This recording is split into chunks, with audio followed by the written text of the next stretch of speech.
4 days passed. Kwame went to work, went home, lived his life with the constant awareness that death could come at any moment. He'd taken some precautions, varying his routes, checking his apartment for bugs, sleeping with a knife under his pillow. But he knew that if a professional killer wanted him dead, there wasn't much he could do to stop it. On the 5th night, Ji-woo appeared at his apartment. She didn't knock. Kwame simply looked up from his laptop to find her standing in his living room, having somehow bypassed his locks without making a sound. "You're still here," she said. It wasn't a question.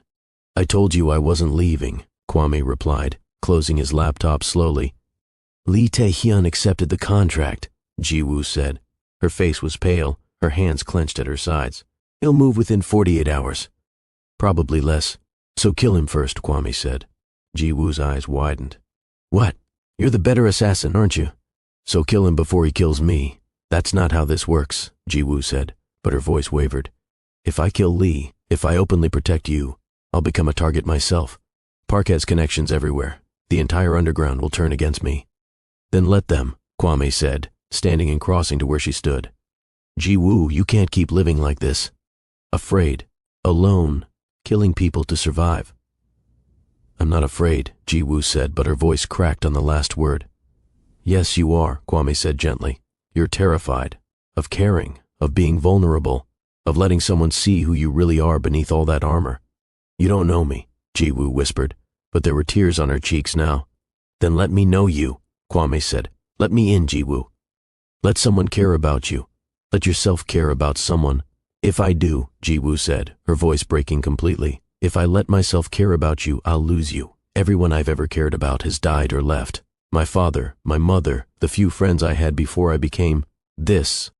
I can't go through that again." Kwame reached out slowly, giving her every chance to pull away. When she didn't, he cupped her face in his hands. "Then we fight," he said, "together. We find a way to stop Park, to get you out of this life, to build something new." "It's impossible," Ji-woo whispered. "So was you letting me live," Kwame said. "So was me falling in love with you." Ji-woo's breath caught. "You can't love me. You barely know me." "I know enough," Kwame said. "I know you're strong and scared and trying so hard to be something you're not. I know you have a good heart that you've buried under years of pain. I know that when you look at me, you see possibility, a different life, a different future." "Kwame," Ji-woo's voice was barely audible. He leaned forward, pressing his forehead against hers. "I'm not leaving you. I'm not abandoning you. Whatever comes next, we face it together." Ji-woo closed her eyes, and for a long moment they stood there, breathing the same air, existing in the same impossible moment. Then she kissed him. It was desperate and tender and fierce all at once. Kwame pulled her closer, and Ji-woo melted into his embrace like she'd been holding herself rigid her entire life, and was finally allowing herself to let go. When they broke apart, Ji-woo was crying in earnest now. "I don't know how to do this," she admitted. "I don't know how to be normal, how to love someone without destroying them." "We'll figure it out," Kwame promised. "But first, we need to deal with Lee Tae-hyun."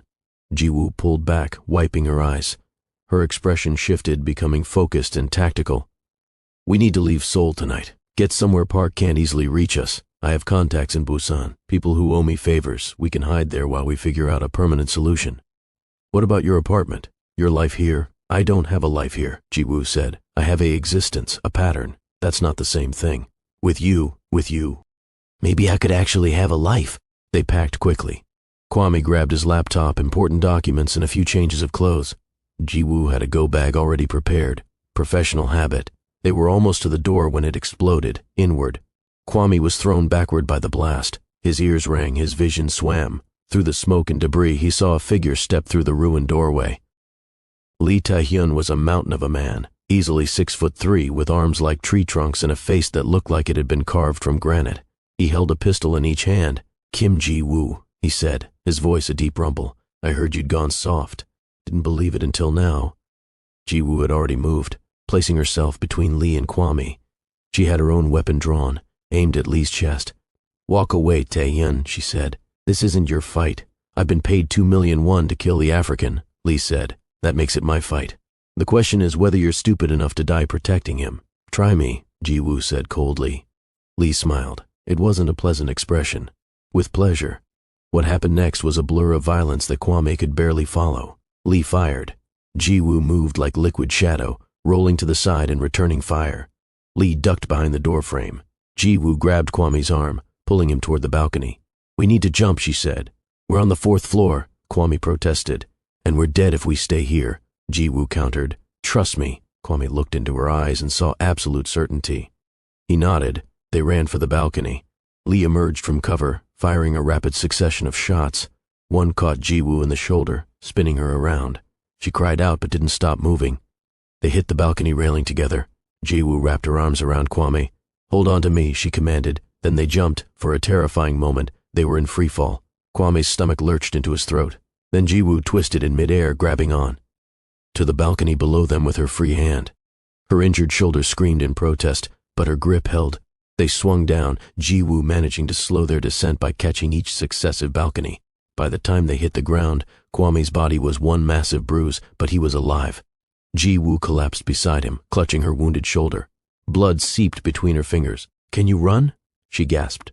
Kwame forced himself to his feet, pulling Ji-woo up with him. "With you? Always." They ran into the Seoul night, leaving behind Kwame's old life and Ji-woo's dark past, running toward an uncertain future that was nevertheless theirs to write.